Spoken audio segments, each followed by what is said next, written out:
Merci en tout cas de la démarrer dans le 6-8, votre journée. On va parler d'intelligence. Oui, parce que vous êtes Oui, super intelligent, ah c'est, bah mais oui, connaissez-vous VR Intelligence? la virtual reality. Yes, indeed. Alors, Pierre Amand, c'est quoi? C'est d'une entreprise belge qui cartonne aussi? Alors effectivement, c'est l'entreprise belge qui cartonne, qui n'existe pas depuis longtemps, mais où on a vraiment deux experts en fait qui se sont mis ensemble pour créer donc cette boîte. C'est Thierry Jourquinet et Jean-Sébastien Voisin. Alors ils ont tous les deux en fait une expérience. Jean-Bastien Voisin, lui a une expérience qu'il était longtemps dans le domaine, et Thierry a fait lui plusieurs boîtes. C'est un top gestionnaire aussi. Alors on va le voir tout de suite en se plongeant par exemple dans un magasin virtuel. Il faut savoir qu'aujourd'hui il y a moyen de tout voir en 3 dimensions. Donc là en fait on commence, quand ils font eux des produits, par eh bien réaliser en fait la 3D où on voit tout. Donc là vous voyez des petites centrales, des différents éléments, un shopping, etc. Et imaginez, vous gérez justement une chaîne, ça va vous permettre en fait de pouvoir modéliser toute une série de choses et de voir aussi les interactions. Alors on va voir notamment la vidéo suivante. Vous êtes un client. Hein, on va montrer la vidéo d'après, l'expérience d'un client, et on va voir en fait, voilà, on va vous mettre un casque, Oui. donc là on le voit, et ce client va pouvoir alors voir des produits, prendre des produits. Alors, Petite coloration. on peut imaginer, oui, imaginons qu'il se fait de petite coloration, mais on pourrait très bien imaginer que c'est avec ça qu'on va faire son shopping plus tard, au lieu de le faire sur Internet. Bon, ça peut être une des déclinaisons. Ça peut être, vous êtes à la maison, Ouais. vous n'avez pas envie simplement d'acheter sur un shop classique, vous le faites comme ça. Mais ici, l'idée, c'est surtout pour voir ce qu'on va pouvoir vivre en tant que client quand on fait un magasin.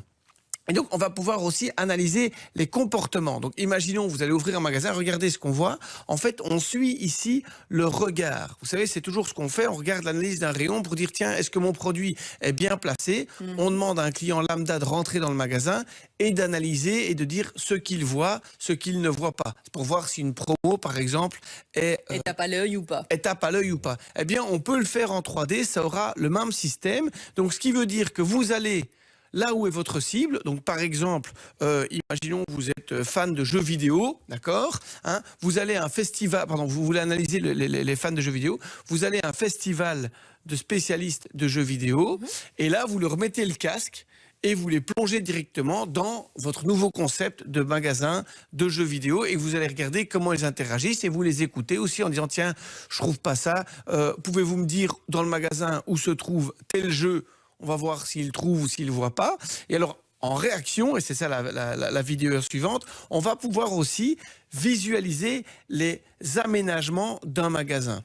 Donc ça permet en fait vraiment de se rendre compte de ce qui pourrait être fait ou mieux fait, corrigé, Tout à fait. éliminer aussi de l'environnement. Tout à fait. Donc ici, on voit par exemple, il veut vendre ces petits trucs de chocolat là, et il va faire un packaging. Il y a un packaging qui a été fait en 3D, Oui. et on va voir comment il place dans le magasin, ce que ça donne. Est-ce que je vais pouvoir faire ça? Alors ça, c'est énorme, parce que ce genre de tête de rayon, hein, juste pour donner une idée, quand vous aménagez un magasin, il y a des discussions pendant des heures pour savoir comment on va améliorer le rendu de tel mètre courant.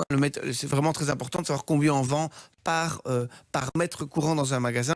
Donc on va dire, si on l'aménage comme ça, est-ce que c'est bien ou pas? Ça permettra de simuler, de tester sur des clients, et surtout aussi après de réaliser une série de photos pour dire, dans tel magasin, il faudra le mettre à tel endroit pour que les équipes puissent exécuter. Donc ce qui est intéressant là-dedans, c'est qu'on voit que ce monde où on va vraiment avoir un côté immersif, en fait, eh bien on voit une des déclinaisons de la virtuelle réalité par cette boîte, donc XR Intelligence, et on voit effectivement qu'ils peuvent décliner ça. Donc c'est vrai que demain, la réalité virtuelle va permettre à la fois de pouvoir peut-être avoir un monde où on a des avatars, etc. On peut aller dans le magasin, rencontrer des gens, mais aussi de pouvoir mieux préparer la, entre guillemets, vraie réalité, si je pourrais dire ça avec une expression un peu bidon, et pouvoir vous aménager tout ça. Voilà. Très intéressant en tout cas, et donc c'est du belge. Et il y a de l'expertise, et donc c'est XR Intelligence. Validé par Pierre Herman ce matin dans le Tout 6-8. à fait validé. Merci Pierre, c'est sympa.